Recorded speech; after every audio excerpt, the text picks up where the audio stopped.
நண்பர்களே, இந்த நொடி நீங்கள் கேட்கும் இந்த வார்த்தைகள் உங்களுக்கான ஒரு அறிவுரை அல்ல, ஒரு ஊக்க உரையும் அல்ல. இது ஒரு எச்சரிக்கை, ஒரு நினைவூட்டல், ஒரு உள்விழிப்புணர்வு.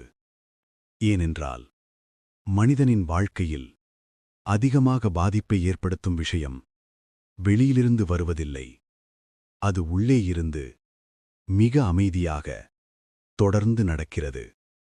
நீங்கள் ஒருபோதும் இந்த ஒரு கேள்வியை உங்களிடம் கேட்டிருக்கிறீர்களா? என் வாழ்க்கையில் எனக்கு எதிராக அதிகமாக செயல்படுவது யார் என்று. பெரும்பாலானோர் மற்ற மனிதர்களை சொல்வார்கள், சூழ்நிலையை சொல்வார்கள், விதியை சொல்வார்கள். ஆனால் உண்மை அங்கே இல்லை. உங்களுடைய மிகப்பெரிய எதிரி வேறு யாரும் இல்லை, உங்களுடைய சொந்த மனம்தான். அதே மனம்தான் உங்களுக்கு இந்த உலகத்தோடு போராடும் வலிமையை கொடுத்தது. அதே மனம்தான் உங்களை இருளில் தள்ளியது. அதே மனம்தான் உங்களை தனிமையில் நிறுத்தியது. பிறகு கடைசியில் இப்போது இங்கு நடக்கும் எல்லாவற்றையும் நீயே சமாளி என்று அமைதியாக விலகி நிற்கிறது. சில நேரங்களில் மனிதன் என்பவன் காட்டிலுள்ள சிங்கத்தால் இறப்பதில்லை, பாம்பால் இறப்பதில்லை, சில நேரங்களில் நோயால் கூட இறப்பதில்லை. ஆனால் ஒரு மனிதன் தன் எண்ணங்களால் தன்னைத்தானே தினமும் உள்ளுக்குள் அரித்துப் கொள்கிறான். இது ஒரு மிக ஆழமான உண்மை. ஏனென்றால் மனிதன் எப்போதும் வெளியிலிருந்து வரும் உண்மையான ஆபத்தை விட ஒருபோதும் நடக்காத எண்ணங்களால் மட்டுமே அதிகமாக சிதைகிறான். இப்போது இந்த இடத்தில் ஒரு நொடி நிறுத்துங்கள். நீங்களே உங்களிடம் நேர்மையாக கேட்டுப் பாருங்கள். நான் எத்தனை முறை இல்லாத ஒன்றைப் பற்றி மணிக்கணக்காக சிந்தித்திருக்கிறேன் என்று. நான் எத்தனை முறை ஒருவேளை இப்படி ஆகிவிடுமோ, ஒருவேளை அவர்கள் இப்படியே நினைத்திருப்பார்களோ என்று உங்களையே நீங்கள் மனதளவில் தண்டித்திருக்கிறீர்கள் என்று. நீங்கள் எப்போதாவது இந்த எண்ணங்களை உங்களுக்குள் கண்டிருக்கிறீர்களா? நான் தான் தவறு, எல்லாம் முடிந்து போயிடுமோ, நான் எதற்கும் தகுதியற்றவன், நான் இப்படி இருந்திருக்கக் கூடாதா, அவர்கள் இப்படி நினைத்திருப்பார்களோ என்றெல்லாம். உங்களுக்குள் இந்த எண்ணங்கள் அனைத்தும் ஒரு நாள் ஒரு நொடி மட்டும் என வந்து போவதில்லை. இவை ஒரு பழக்கம், ஒரு மனப்பழக்கம். நீங்கள் இதை உங்கள் இயல்பு என்று நினைத்திருக்கலாம். நான் அப்படித்தான் அதிகம் யோசிப்பவன், நான் சென்சிட்டிவ், நான் எல்லாவற்றையும் ஆழமாக எடுத்துக்கொள்வேன். ஆனால் உண்மை என்னவென்றால் இது இயல்பல்ல, இது ஒரு மெதுவான விஷம். இந்த விஷம் ஒவ்வொரு நாளும் உங்கள் நம்பிக்கையை மெல்ல மெல்ல சிதைக்கிறது. ஒவ்வொரு நாளும் உங்கள் தூக்கத்தை பறிக்கிறது. ஒவ்வொரு நாளும் உங்கள் உறவுகளை உங்களிடமிருந்து பிரிக்கிறது. முக்கியமாக இந்த விஷம் உங்களை விட்டே பிரித்து விடுகிறது. இது வெளியில் தெரியாது, யாருக்கும் புரியாது. ஆனால் உள்ளே நீங்கள் மெதுவாக உடைந்து கொண்டிருப்பீர்கள். இப்போது நீங்கள் ஒரு கேள்வி கேட்கலாம். என்ன செய்வது? எண்ணங்கள் தானாகவே வருகின்றன அல்லவா? ஆம், எண்ணங்கள் வருவது இயல்பானது. மனித மூளை சிந்திக்க உருவாக்கப்பட்டது. ஆனால் ஒவ்வொரு எண்ணத்தையும் உள்ளே அழைத்து அமர வைப்பது முட்டாள்தனம். எண்ணங்கள் வருவது இயற்கை, அதற்கென ஏதும் கட்டுப்பாடு இல்லை. ஆனால் அது எவ்வளவு நேரம் உள்ளே தங்க வேண்டும் என்பது உங்கள் கட்டுப்பாட்டில் உள்ளது. நீங்கள் ஒன்றை கவனிக்கிறீர்களா? நீங்கள் யோசித்துக் கொண்டே இருக்கிறீர்கள். உலகம் இயங்கிக் கொண்டே இருக்கிறது. நீங்கள் யோசித்துக் கொண்டே இருக்கிறீர்கள். வாய்ப்புகள் நழுவிக்கொண்டே இருக்கின்றன. நீங்கள் யாரைப் பற்றி மணிக்கணக்காக யோசித்துக் கொண்டிருக்கிறீர்களோ அவர்கள் ஒரு நொடி கூட உங்களைப் பற்றி யோசிக்காமல் தங்கள் வாழ்க்கையை மகிழ்ச்சியாக வாழ்ந்து கொண்டிருக்கிறார்கள். இதுதான் அதிக சிந்தனையின் மிகக் கசப்பான உண்மை. உங்களை நினைவில் கூட வைக்காத ஒருவருக்காக நீங்கள் உங்களை உள்ளுக்குள் அழித்துக் கொண்டிருக்கிறீர்கள். இந்த இடத்தில் கௌதம புத்தரின் ஒரு வார்த்தை நினைவுக்கு வருகிறது. ஒரு எரிந்த கரியை நீ கையில் வைத்திருக்கும் வரை அது உன்னை மட்டுமே எரிக்கும். அதிக சிந்தனை என்பதே நீங்கள் தினமும் எடுத்து வைத்துக் கொள்கிற ஒரு கரி. நீங்கள் தினமும் அதை எடுத்துக் கொள்கிறீர்கள். தினமும் அதை எரியாமல் பிடித்துக் கொண்டிருக்கிறீர்கள். வெளியில் ஒரு புன்னகை, ஒரு சாதாரண முகம், உள்ளே வெறுமை, சோர்வு, மனம் உடைந்து போன நிலை. இப்போது உங்களிடம் ஒரு கேள்வி. நீங்கள் உங்கள் வாழ்நாள் முழுவதும் இந்த சிந்தனையில் சிக்கிக்கொண்டு தழைக்க விரும்புகிறீர்களா? அல்லது உங்களை உள்ளுக்குள் கட்டி வைத்திருக்கும் அந்த கண்ணுக்குத் தெரியாத பூட்டை உடைக்க விரும்புகிறீர்களா? உங்கள் வாழ்க்கையில் ஒரு காலத்தில் ஒரு அமைதியான மனிதர் இருந்தார். அவர் எல்லாவற்றையும் ஏற்றுக்கொண்டார். ஒவ்வொரு விஷயத்தையும் கடந்து செல்ல அனுமதித்தார். இந்த பதிவு அந்த மனிதரை மீண்டும் உங்களுக்குள் கொண்டு வருவதற்கான ஒரு தொடக்கம். ஏனென்றால் இந்த பதிவு உங்களிடம் புதியதாக எதையும் சொல்லப் போவதில்லை. மாறாக உங்களை காப்பாற்றப் போகிறது. உங்களுக்குள் ஒளிந்திருக்கும் ஒவ்வொரு நொடியும் உங்களை சிந்தித்து சிதைக்கும் அந்த மனிதரிடமிருந்து உங்களை காப்பாற்றப் போகிறது. இது வெறும் ஒரு பதிவல்ல. இது உங்களுக்கும் உங்களுக்குள் இருக்கும் அதிக சிந்தனைக்கும் இடையேயான ஒரு போர். இந்த போர் இப்போது இங்கே தொடங்குகிறது. மனித மனம், அது ஒரு விசித்திரமான அமைப்பு. அது உங்களை பாதுகாக்க உருவாக்கப்பட்டது. ஆனால் அதே மனம் உங்களை அழிக்கவும் வல்லது. இதில் அதற்கு உங்களிடம் எந்த வஞ்சகமும் இல்லை, எந்த தீய நோக்கமும் இல்லை. மனம் தன் வேலையை செய்கிறது. ஆனால் நீங்கள் அதன் வேலையை புரிந்து கொள்ளாதபோது அதே வேலை உங்களுக்கு தண்டனையாக மாறுகிறது. மனித மூளை ஒரு விஷயத்தை மிக முக்கியமாக எடுத்துக்கொள்கிறது. அபாயம், உண்மையான அபாயம், அல்லது அபாயம் போல உணரப்படும் ஒன்று. இந்த இரண்டிற்கும் மூளைக்கு பெரிய வித்தியாசமில்லை. நீங்கள் ஒரு உண்மையான ஆபத்தில் இருந்தாலும் அல்லது ஒருவேளை இப்படியாகிவிடுமோ என்று உள்ளுக்குள் சிந்தித்தாலும் மூளை இரண்டையும் ஒரே மாதிரியாக எடுத்துக்கொள்கிறது. இதுதான் மிக முக்கியமான புள்ளி. நீங்கள் ஒருபோதும் நடக்காத ஒரு விஷயத்தை மணிக்கணக்காக யோசிக்கும்போது உங்கள் உடல் அதை நடந்து கொண்டிருக்கும் ஒரு நிகழ்வாகவே நம்புகிறது. இதன் விளைவு உங்கள் மூச்சு மாறுகிறது, உங்கள் இதயத் துடிப்பு மாறுகிறது, உங்கள் தசைகள் இறுக்கப்படுகின்றன. நீங்கள் உடலளவில் கூட ஒரு போரில் இருப்பதைப் போல உணர ஆரம்பிக்கிறீர்கள். ஆனால் போர்க்களம் எங்கே? உங்கள் மனதுக்குள். இதைத்தான் பெரும்பாலான மனிதர்கள் கவனிக்கவில்லை. அவர்கள் நினைக்கிறார்கள், நான் வெறுமனே யோசித்துக் கொண்டிருக்கிறேன் என்று. ஆனால் உண்மை என்னவென்றால், நீங்கள் உங்களை ஒரு தொடர்ச்சியான அவசர நிலைக்குள் எப்போதும் தள்ளிக் கொண்டிருக்கிறீர்கள். இந்த அவசர நிலை உங்களுக்குள் ஒரு நாள், 2 நாள் அல்ல, மாதங்கள், வருடங்கள் என நாட்களை நீட்டித்துக் கொண்டே போவதோடு உங்களை சிந்திக்க வைத்துக் கொண்டிருக்கிறது. இதனால் உங்களுடைய மூளை ஓய்வெடுக்க மறந்துவிடுகிறது. மனம் அமைதியாக இருப்பது எப்படி என்பதையும் மறந்துவிடுகிறது. இதன் தொடர்ச்சியாக உங்கள் வாழ்க்கையில் அவசியமற்ற ஆனால் மிகவும் ஆழமான ஒரு மாற்றம் நடக்க ஆரம்பிக்கிறது. உங்களுக்குள் ஓடிக்கொண்டிருந்த எண்ணங்கள் அனைத்தும் இப்போது ஒரு செயலாக மாறுகிறது. நீங்கள் ஒரு விஷயத்தை மீண்டும் மீண்டும் யோசிக்கும்போது அது அதற்கான ஒரு பாதையை உங்கள் மூளையில் உருவாக்குகிறது. அந்த பாதை எவ்வளவு முறை பயன்படுத்தப்படுகிறதோ அவ்வளவு ஆழமாக அது உங்கள் மூளைக்குள் பதிகிறது.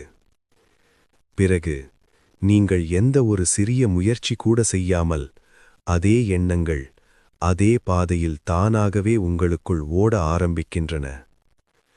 இதைத்தான் மக்கள் என்னால என் வாழ்க்கையில் நடக்கும் எதையும் கட்டுப்படுத்த முடியலை என்று சொல்கிறார்கள். உண்மையில் அது உங்கள் கட்டுப்பாட்டை இழந்ததில்லை. ஆனால் இப்போது அதிகமாக சிந்திக்கும் எண்ணங்கள் அனைத்தும் உங்களுக்குள் ஒரு பழக்கமாக மாறிவிட்டது. மனிதன் எப்போதும் தன்னை அதிகமாக பாதிக்கும் பழக்கங்களைக் கூட அன்போடு பிடித்துக் கொண்டிருப்பான். ஏனென்றால் அவை பழக்கமானவை. பழக்கமான வலி கூட மனிதனுக்கு பாதுகாப்பாகவும் சுகமாகவும் உணரப்படுகிறது. இந்த இடத்தில் ஒரு உண்மையை நீங்கள் எதிர்கொள்ள வேண்டும். நீங்கள் அதிகமாக சிந்திப்பது உங்கள் புத்திசாலித்தனத்தின் ஒரு அடையாளம் அல்ல. மாறாக அது உங்கள் மனம் ஓய்வெடுக்க அனுமதி பெறாததின் ஒரு அடையாளம். இங்கு எப்போதுமே மிக ஆழமாக யோசிப்பவர்கள் மிக அமைதியானவர்கள் என்று ஒரு தவறான நம்பிக்கை இருக்கிறது. ஆனால் அது உண்மையில்லை. மிக அமைதியானவர்கள் குறைவாகத்தான் யோசிப்பார்கள். ஏனென்றால் அவர்கள் ஒவ்வொரு எண்ணத்தையும் தங்களுக்குள் செல்ல அனுமதிப்பதில்லை. அவர்கள் தங்களது எண்ணங்களையும் உண்மையையும் பிரித்தறிகிறார்கள். நீங்கள் இதை நன்கு கவனித்தால் உங்களுக்கு ஒரு விஷயம் புரியும். அது என்னவென்றால், அதிக சிந்தனை என்பது எப்போதும் எதிர்காலத்தை சுற்றியே இருக்கும். அப்படியானால் என்ன செய்வது? இப்படி நடந்தால் எப்படி எதிர்கொள்வது? அவர்கள் இப்படி செய்தால் என்று உங்களுடைய எண்ணங்கள் எதிர்காலத்தை சுற்றி வரும். ஆனால் நீங்கள் இப்போது எங்கே இருக்கிறீர்கள்? இந்த நொடி உங்கள் உடல் எங்கே இருக்கிறது? இந்த நொடி உங்கள் மூச்சு எப்படி இருக்கிறது என்று யோசிப்பதே மறந்துவிடுகிறது. அதிக சிந்தனையில் மாட்டிக்கொண்ட உங்களது மூளை மனம் எங்கோ எதிர்காலத்தில் தவிக்கிறது. ஆனால் உங்களது உடலோ இங்கு நிகழ்காலத்தில் இருக்கிறது. இதுதான் உள்மோதல். இந்த மோதல் நீடிக்கும்போது மன அழுத்தம் ஒரு உணர்வாக இல்லாமல் ஒரு நிலையாக மாறுகிறது. அப்போதுதான் மனிதன் எந்த காரணமும் இல்லாமல் சோர்வாக உணர்கிறான். எந்த பெரிய பிரச்சனையும் இல்லாமல் அழுத்தமாக உணர்கிறான். ஏனென்றால் பிரச்சனை வெளியில் இல்லை, ஆனால் அது உங்களுக்குள் நடக்கும் ஒரு தொடர்ச்சியான உள் சண்டை. இந்த இடத்தில் மீண்டும் ஒரு புத்தரின் வார்த்தை இங்கு நினைவுக்கு வருகிறது. நீ அனுபவிக்கும் பெரும்பாலான துன்பங்கள் உங்களுக்கே நடக்கும் உங்கள் வாழ்க்கைக்காக நிகழ்வுகள் அல்ல. அவை உன் மனத்தின் விளக்கங்கள். மனம் எப்போதும் ஒருவருக்கு விளக்குகிறது, முடிவெடுக்கிறது, தீர்ப்பு வழங்குகிறது. ஆனால் அந்த தீர்ப்புகள் உண்மையா அல்லது பயத்தின் அடிப்படையிலானவையா? நீங்கள் இந்த கேள்வியை உங்களிடம் நேர்மையாக கேட்கத் தொடங்கினால், ஒரு விஷயம் உங்கள் வாழ்க்கையில் உங்களுக்கென்று இருக்கும் உங்கள் உலகத்தில் மாற ஆரம்பிக்கும். நீங்கள் ஒரு எண்ணத்தை நம்புவதற்கு முன் அதை கவனிக்கத் தொடங்குவீர்கள். இதுதான் உங்களுக்குள் இருக்கும் அதிக சிந்தனையிலும் அதன்பின் அதனால் ஏற்படும் விளைவுகளிலிருந்து வெளியேறுவதற்கான மாற்றத்தின் முதல் விதை. அது எண்ணத்தை அடக்குவது இல்லை, எண்ணத்தோடு போராடுவது இல்லை. உங்களுக்குள் ஓடும் எண்ணத்தை பார்ப்பது, கூர்ந்து கவனிப்பது. அது வந்தது, அது இருக்கிறது, அது போகும். இந்த மூன்றையும் நீங்கள் பிரிக்க ஆரம்பித்தால் மனம் மெதுவாக அதன் பிடியை இழக்க ஆரம்பிக்கும். இப்போது இந்த பகுதி உங்களுக்கு ஒரு விஷயத்தை மட்டும் புரிய வைக்க வேண்டும். நீங்கள் உங்கள் எண்ணங்கள் அல்ல, நீங்கள் அந்த எண்ணங்களை கவனிக்கும் அந்த அமைதி, அந்த உண்மை உள்ளுக்குள் பதிய ஆரம்பித்தால் உங்களின் இந்த போரின் திசை மாறும். மனித மனம் நீங்கள் நினைப்பது போல் ஒரே அடுக்காக இயங்குவதில்லை. அது ஒரே நேரத்தில் பல அடுக்குகளில் இயங்குகிறது. நீங்கள் தற்போது யோசித்துக் கொண்டிருப்பது ஒரு அடுக்கு. ஆனால் அதற்கு கீழே மற்றொரு அடுக்கு எப்போதும் செயலில் இருக்கிறது. அதைத்தான் நாம் உணர்வற்ற மனம் என்று சொல்கிறோம். இந்த உணர்வற்ற மனம் பேசாது, எதையும் விளக்காது, எதற்கும் தீர்ப்பு சொல்லாது. ஆனால் அது சேமிக்கிறது. நீங்கள் வாழ்க்கையில் எதையாவது முழுமையாக ஏற்றுக்கொள்ளாமல் விட்டிருந்தால் அது உங்கள் மனம் அதை எடுத்து வந்து இந்த இடத்தில் சேமிக்கிறது. நீங்கள் ஒரு விஷயத்தை புரிந்து கொள்ளாமல் தள்ளிவிட்டிருந்தால் அது இங்கே இந்த உணர்வற்ற மனம் என்ற அடுக்கில் தங்கிவிடுகிறது. நீங்கள் இதை குறித்து இப்போது யோசிக்க வேண்டாம் என்று சொல்லியிருந்தால் அது முடிவடைந்ததில்லை, அது ஒத்திவைக்கப்பட்டது. உணர்வற்ற மனம் ஒத்திவைக்கப்பட்ட விஷயங்களை மறப்பதில்லை. அது அவற்றை சரியான நேரம் வரும் வரை பிடித்துக் கொண்டிருக்கும். இதனால்தான் சில எண்ணங்கள் உங்களுக்கு புரியாமல் மீண்டும் மீண்டும் திரும்பி வருகிறது. அது எப்படி, இதெல்லாம் முடிந்த விஷயம்தானே என்று நீங்கள் நினைப்பீர்கள். ஆனால் மனம் அப்படிச்சு நினைக்கவில்லை. முடிந்தது என்று நீங்கள் சொல்வதும் மனம் நம்புவதும் ஒன்றல்ல. மனம் முடிவு என்பதை எப்போதும் தன் வார்த்தைகளால் அளவிடாது. அது தன் முடிவுகளை எப்போதுமே தான் எதிர்கொள்ளும் உணர்வால் மட்டுமே அளவிடுகிறது. ஒரு விஷயத்தோடு உணர்வு இணைந்திருந்தால் அதனை முடிந்ததாக மனம் ஏற்றுக்கொள்ளாது. அதனால்தான் சில நினைவுகள் திடீரென எந்த காரணமும் இல்லாமல் மேலே எழுகிறது. அந்த நேரத்தில் நீங்கள் இப்போது இருக்கும் சூழல் என்பது உங்கள் மனதுக்கு அவ்வளவு முக்கியமில்லை. ஏனென்றால் மனம் காலத்தை அறியாது. 1 வருடம் முன்பு அல்லது 10 வருடம் முன்பு என்று அது எதனையும் பிரித்தறியாது. உணர்வு என்பது அதே அளவில் உயிரோடு இருந்தால் மனம் அதை இப்போதுதான் நடந்தது போல நினைத்துக் கொண்டு எழுப்பிவிடும். இதனால்தான் மனிதன் ஒரு நொடியிலேயே மாற்றமடைகிறான். ஒரு நொடியிலேயே அமைதியிலிருந்து அழுத்தத்திற்குப் போய்விடுகிறான். அந்த மாற்றத்திற்கு ஏற்றாற்போல் வெளியில் எதுவும் நடந்திருக்காது. ஆனால் மாற்றம் உள்ளே நடந்திருக்கும். இங்கே ஒரு முக்கியமான உண்மையை நீங்கள் புரிந்து கொள்ள வேண்டும். உணர்வற்ற மனம் உங்களுக்கு எதிரியல்ல. அது உங்களை இயங்குகிறது. அது உங்களுக்குள் ஒரு விஷயத்தை மீண்டும் மீண்டும் கொண்டு வருவது உங்களை துன்புறுத்த அல்ல. அது இது இன்னும் முடிவடையவில்லை என்று உங்களுக்கு சொல்லும், உங்களை எச்சரிக்கும் ஒரு முயற்சி. ஆனால் நாம் அதை எப்படி எடுத்துக்கொள்கிறோம் என்பதுதான் இங்கு யோசிக்க வேண்டிய ஒன்றாக இருக்கிறது. நாம் அந்த நினைவுடன் வாழத் தொடங்குகிறோம், சண்டையிடுகிறோம், அதை தள்ள முயற்சிக்கிறோம், அதை மறைக்க முயற்சிக்கிறோம். இதன் விளைவு, அது இன்னும் பலமாக நம்மிடம் திரும்பி வருகிறது. மனம் ஒரு எளிய விதியில் இயங்குகிறது. நீங்கள் எதை எதிர்க்கிறீர்களோ அதை அது முக்கியமாக எடுத்துக்கொள்கிறது. எதிர்ப்பு என்பது மனத்திற்கு ஒரு எச்சரிக்கை. இது முக்கியம். அதனால் நீங்கள் ஒரு நினைவை வெளியே தள்ளும்போதெல்லாம் அது உங்கள் மனதில் உள்ளே மேலும் ஆழமாக பதிகிறது. இதனால்தான் மீண்டும் மீண்டும் ஒரே சிந்தனை, ஒரே சுழற்சி, ஒரே இடத்தில் நின்று கொண்டிருப்பது போல உணர்வு. இந்த சுழற்சி உடையத் தொடங்குவது எப்போது தெரியுமா? அது நீங்கள் இந்த அதிக சிந்தனையினால் உங்களுக்குள் வரும் சண்டையை நிறுத்தும்போதுதான். நினைவில் கொள்ளுங்கள், நீங்கள் ஒரு நினைவுடன் போராடும் வரை அது உங்களை விடாது. ஆனால் நீங்கள் அதை பார்க்க கவனிக்க ஆரம்பித்தால் அதன் பிடி உங்களிடமிருந்து தளர ஆரம்பிக்கும்.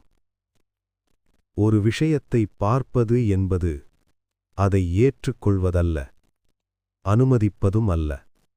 ஆனால் அது ஒரு உண்மையை உண்மையாகப் பார்ப்பது. இது ஒரு சாதாரண நினைவு. இது இப்போது நடக்கவில்லை. இது என் மனதில் எழும் ஒரு இயக்கம். இப்படிப்பட்ட இந்த தெளிவு உங்களுக்குள் மீண்டும் மீண்டும் வரும்போதுதான் உணர்வற்ற மனம் ஒரு விஷயத்தை புரிந்துகொள்கிறது. அப்போதுதான் இதை இப்போது பாதுகாக்க வேண்டிய அவசியமில்லை என்று உங்களுடைய அந்த உணர்வற்ற மனம் புரிந்துகொள்கிறது. அப்போதுதான் அந்த நினைவு மெதுவாக தன் சக்தியை இழக்க ஆரம்பிக்கிறது. இந்த இடத்தில் ஒரு முக்கியமான வித்தியாசத்தை நீங்கள் புரிந்து கொள்ள வேண்டும். அது என்னவென்றால், மறப்பது என்பது விடுதலை அல்ல. புரிதல்தான் விடுதலை. மறக்க முயற்சிப்பது என்பது ஒரு வகை தள்ளுதல். புரிதல் ஒரு திறப்பு. இந்த திறப்பு நடக்கும்போதுதான் மனம் தன்னை அங்கு பாதுகாப்பாக உணர்கிறது. பாதுகாப்பாக உணர்ந்த மனம் போராடாது. போராடாத மனம் அமைதியாக மாற ஆரம்பிக்கும். இதனால்தான் பண்டைய யோக சாஸ்திரம் ஒரே விஷயத்தை மீண்டும் மீண்டும் கூறுகிறது. மனமே பந்தம், மனமே முக்தி. மனம் பிடித்துக் கொண்டால் அது பந்தம். மனம் புரிந்துவிட்டால் அதுதான் விடுதலை. இங்கு உங்களுக்கு ஒரு விஷயம் ஆழமாக பதிய வேண்டும். உங்கள் மனதில் மீண்டும் மீண்டும் வரும் சிந்தனைகள் உங்கள் பலவீனம் அல்ல. அவை புரிதலை எதிர்பார்க்கும் எச்சரிக்கை. அவற்றை அடக்க முயற்சிக்காதீர்கள். அவற்றை அழிக்க முயற்சிக்காதீர்கள். அவற்றை தெளிவுடன் கவனிக்க கற்றுக்கொள்ளுங்கள். அங்கேயே உங்களுக்கான மாற்றம் தொடங்குகிறது. மனித மனம் அதிகமாக சோர்வடைவது எப்போது தெரியுமா? ஒரு முடிவை எடுக்க வேண்டிய நிலையில் எந்த முடிவையும் எடுக்காமல் வெறுமனே யோசித்துக் கொண்டிருக்கும் நிலையில் இருக்கும்போதுதான். முடிவு எடுக்காமல் நிறுத்தி வைத்திருப்பது மனம் நினைப்பது போல் ஒரு வகையான பாதுகாப்பு அல்ல. அது மனதிற்கான ஒரு சுமை. நீங்கள் ஒரு முடிவை எடுக்காமல் தள்ளி வைத்துக் கொண்டிருக்கும் ஒவ்வொரு நாளும் உங்கள் மனம் ஒரே கேள்வியை உங்களுக்குள் மீண்டும் மீண்டும் எழுப்புகிறது. சரியா? தவறா? இப்படியிருந்தால்? அப்படியிருந்தால்? இந்த கேள்விகள் பதில் பெறுவதற்காக உங்களிடம் வருவதில்லை. அவை மனதை இயக்கத்திலேயே வைத்திருக்கத்தான் வருகிறது. இதைத்தான் நாம் அதிக சிந்தனை என்று சொல்கிறோம். ஆனால் உண்மையில் அதன் அடிப்படை சிந்தனை அல்ல, முடிவின்மை. முடிவெடுக்கப் பயப்படுவது, தவறு செய்யக்கூடாது என்ற பயம். இந்த பயம் உங்களுக்குள் எங்கிருந்து வருகிறது தெரியுமா? நான் தவறு செய்தால், நான் இதையெல்லாம் நினைத்து பின்னால் வருந்தினால், மற்றவர்கள் என்ன சொல்வார்கள்? மற்றவர்கள் என்னை விலக்கிவிடுவார்களோ என்று நீங்கள் உங்களுக்குள் கேட்டுக்கொண்டிருக்கும் கேள்விகள்தான் உங்களுக்கே தெரியாமல் உங்களுக்குள் பயத்தை உண்டாக்குகிறது. இந்த பயம் உங்கள் மனத்திற்கு ஒரு எச்சரிக்கை சிக்னல் கொடுக்கும். இன்னும் யோசி, இன்னும் சரியான பதிலைத் தேடு, இன்னும் சரியான காலத்தை, சரியான காரணத்தைத் தேடு என்று உங்களுக்கான ஒரு எச்சரிக்கையை கொடுத்துக்கொண்டே இருக்கும். ஆனால் இந்த இன்னும் உங்களுக்குள் ஒருபோதும் முடிவதில்லை. ஏனென்றால் மனம் நிச்சயத்தை விரும்புகிறது. வாழ்க்கை நிச்சயவற்றது. இப்போது இங்கேதான் மனமும் வாழ்க்கையும் மோதிக்கொள்கின்றன. மனம் ஒரு உறுதியான பதில் வேண்டும் என்று எதிர்பார்க்கும். ஆனால் வாழ்க்கை அதைக் கொடுப்பதில்லை. இந்த இடைவெளியில்தான் நீங்கள் சிக்கிக் கொள்கிறீர்கள். அதுதான் மன அழுத்தம். அதிக சிந்தனையிலும் அதிக பயத்தினாலும் வரும் மன அழுத்தம் என்ற இந்த சிக்கல் உங்களுக்குள் அதிகமாக தோன்றுகிறது. ஏனென்றால் நீங்கள் பொறுப்பில் இருக்கிறீர்கள், தவறு செய்யக்கூடாது என்ற அழுத்தத்தில் இருக்கிறீர்கள். பிறருக்கான முடிவுகளும் உங்களிடமே இருக்கிறது. இதனால் ஒவ்வொரு முடிவும் உங்களுக்குள் ஒரு சுமையாக மாறுகிறது. இங்கே ஒரு முக்கியமான உண்மையை நீங்கள் புரிந்து கொள்ள வேண்டும். சரியான முடிவு என்று ஒன்று இந்த உலகில் இல்லவே இல்லை. அப்படி ஒன்று இருக்கிறதென்றால் அது நீங்கள் எடுத்த முடிவு. அது உங்களால் ஏற்கனவே எடுக்கப்பட்ட முடிவு. உங்களால் எடுக்கப்பட்ட அந்த முடிவு சரியா தவறா என்பது பின்னால் வரும் விளைவுகளின் மூலம்தான் தெரியும். ஆனால் முடிவு எடுக்காமல் நிறுத்தி வைத்திருப்பது இப்போதே உங்களுக்குள் தீங்கு செய்கிறது. மனம் முடிவில்லாத விஷயங்களை சகிக்காது. அதனால்தான் முடிவு எடுக்காத விஷயங்கள் இரவில் உங்கள் எண்ணங்களை விட்டுப் போகவில்லை. அதனால்தான் அதே விஷயம் மீண்டும் மீண்டும் மனதில் ஓடிக்கொண்டே இருக்கிறது. முடிவு எடுக்கப்பட்ட நொடியில் மனம் ஒரு விஷயத்தை உணர்கிறது. இது முடிந்தது. அந்த நொடி மனத்திற்கு ஒரு நிம்மதி கிடைக்கிறது. நாம் எடுத்த அந்த முடிவு சரியா தவறா என்பதை மனம் அந்த நொடியில் பார்ப்பதில்லை. அது முடிவு எடுக்கப்பட்டதா என்பதை மட்டுமே பார்க்கிறது. இதனால்தான் பல பேர் ஒரு தவறான முடிவுக்குப் பிறகும் அமைதியாக இருப்பார்கள். ஆனால் சரியான முடிவை எடுக்க முடியாமல் சிக்கியிருப்பவர்களால் அமைதியாக இருக்க முடியாது. இது மிகவும் ஆழமான உண்மை. இப்போது நீங்கள் ஒரு விஷயத்தை கவனிக்க வேண்டும். நீங்கள் நான் இன்னும் யோசிக்கிறேன் என்று சொல்வது உண்மையில் அது நான் பயப்படுகிறேன் என்பதின் மற்றொரு வடிவம். இந்த பயத்தைதான் நாம் எப்போதும் நம்முடைய முடிவற்ற சிந்தனையால் மறைக்கிறோம். ஆனால் நம்முடைய மனம் அதை மறக்காது. அதனால்தான் இதிலிருந்து விடுபட ஒரு முக்கியமான பயிற்சியை கற்றுக்கொள்ளுங்கள். ஒவ்வொரு முடிவுக்கும் ஒரு காலக்கெடு. ஒவ்வொரு செயலுக்கும் ஒவ்வொரு முடிவுக்கும் ஒரு கால வரையறையை முடிவு செய்யுங்கள். இன்னைக்கு இரவு 8 மணிக்குள் நான் இதற்கு ஒரு முடிவு எடுப்பேன். இந்த காலக்கெடுதான் உங்கள் மனத்திற்கு ஒரு எல்லை. மனம் எல்லையில்லாமல் ஓடும். ஆனால் அதற்கென ஒரு எல்லை வந்தால் அது நிறுத்தப்படுகிறது. நிறுத்தப்பட்ட மனம் தெளிவாக சிந்திக்கிறது. அந்த நேரத்தில் நீங்கள் ஒரு முடிவை எடுங்கள். அது முழுமையானதாக இருக்க வேண்டிய அவசியமில்லை. அது நகர்த்தும் முடிவாக இருந்தால் போதும். நினைவில் கொள்ளுங்கள், நகர்வு அமைதியை உருவாக்குகிறது. நிறுத்தம் அழுத்தத்தை உருவாக்குகிறது. இதனால்தான் அதிகமாக சிந்திக்காதவர்கள் வாழ்க்கையில் முன்னேறுகிறார்கள். அவர்கள் அனைத்தையும் சரியாக செய்வதால் அல்ல, அவர்கள் நின்றுவிடாமல் நகர்வதால். மன அமைதி என்பது எதையும் செய்யாமல் இருப்பதில் இல்லை. அது தெளிவான நகர்வில் உருவாகிறது. இந்த இடத்தில் உங்களுக்குள் நீங்களே ஒரு விஷயத்தை பதிய வைத்துக் கொள்ள வேண்டும். சந்தேகம் உங்களை பாதுகாக்கவில்லை, அது உங்களை நிறுத்துகிறது. முடிவு உங்களை பாதுகாக்காது போலத் தோன்றலாம், ஆனால் அது உங்களை விடுவிக்கிறது. இந்த முழு பயணத்தின் மையத்தில் நீங்கள் தெரிந்து கொள்ள வேண்டிய ஒரே ஒரு விஷயம் இருக்கிறது. அதுதான் நிகழ்காலம். மனிதன் அதிகமாக சிந்திப்பது அவன் இப்போதில் இல்லாததன் போல்தான். உடல் இங்கே இருக்கும், ஆனால் மனம் எங்கேயோ அலைந்து கொண்டிருக்கும். கடந்த காலத்தில் அல்லது வரவிருக்கும் ஒரு கற்பனையில். இதுவே அதிக சிந்தனையின் அடிப்படை. நிகழ்காலம் மிகவும் எளிமையானது. அதனால் மனம் அதில் தங்க விரும்பாது. மனம் சிக்கலை விரும்புகிறது, பிரச்சனையை விரும்புகிறது, பரபரப்பை விரும்புகிறது.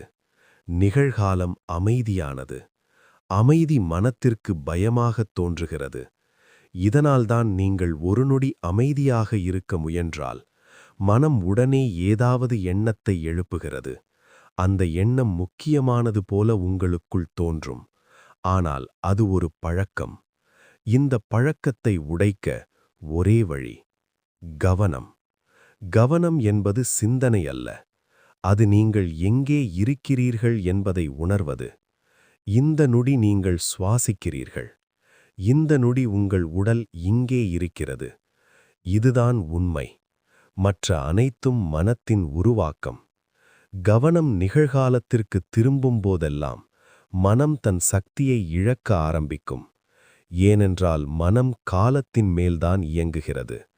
கடந்த காலம், எதிர்காலம், நிகழ்காலத்தில் மனம் அதனால் ஒரு விஷயத்தை பிடித்துக்கொண்டு அதிக நேரம் நிற்க முடியாது.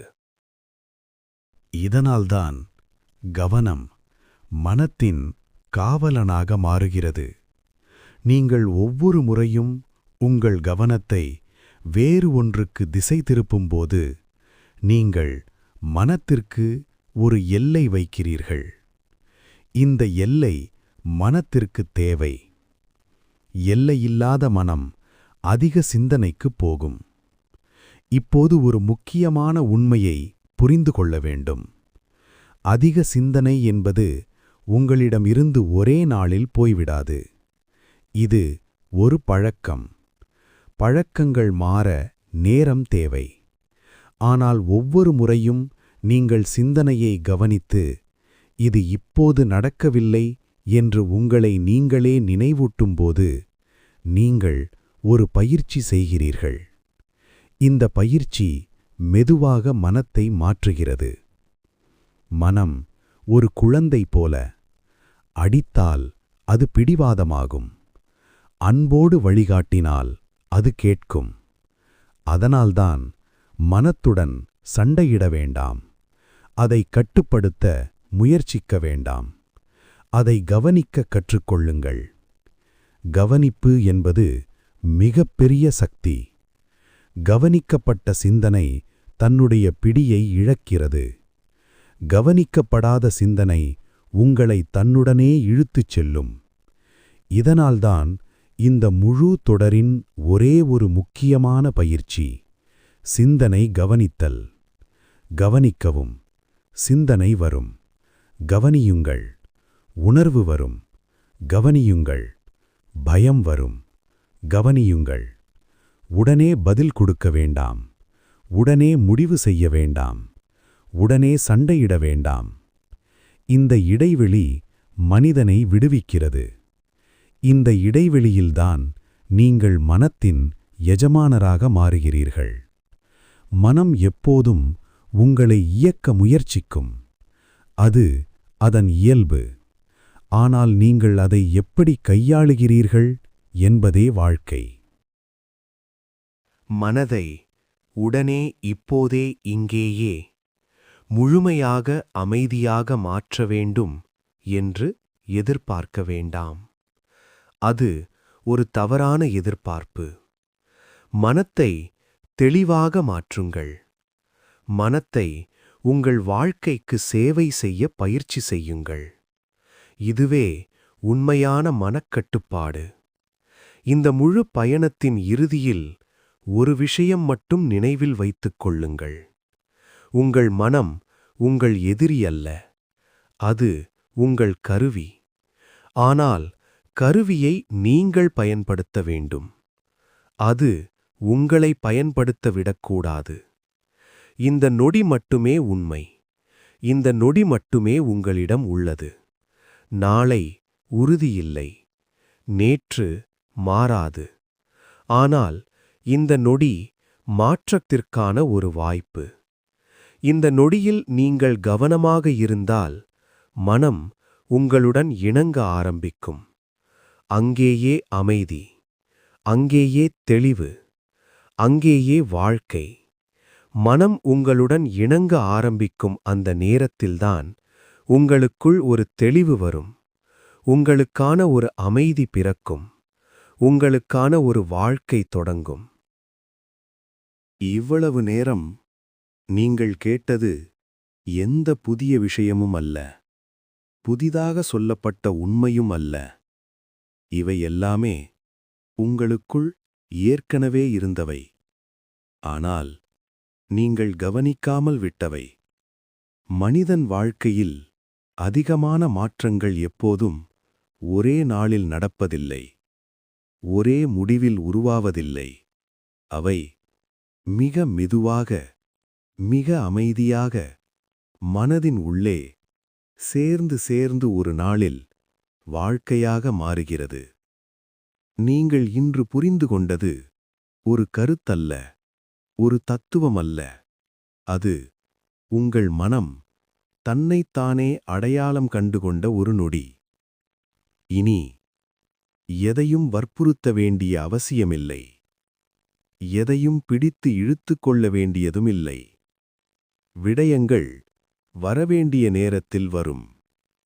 போக வேண்டியவை நம்மிடம் அனுமதி கேட்காமல் போகும். அந்த இடைவெளியில் நீங்கள் செய்ய வேண்டியது ஒன்றே ஒன்றுதான். உங்களை அமைதியாக கவனிப்பது. எந்த அவசரமும் இல்லாமல், எந்த பயமும் இல்லாமல், எந்த எதிர்பார்ப்பும் இல்லாமல். ஏனென்றால் வாழ்க்கை உங்களை எதிர்த்து இல்லை. அது உங்களுக்குள்ளிருந்துதான் நடக்கிறது. இந்த உண்மையை இன்று புரிந்தால் போதும். மீதியெல்லாம் நேரம் தானாக கற்றுத்தரும். நண்பர்களே, இவ்வளவு நேரம் நீங்கள் கேட்டது ஒரு உரை அல்ல, ஒரு அறிவுரை அல்ல. உங்களுக்குள் நீங்களே சொல்லிக்கொண்ட ஒரு நினைவூட்டல்.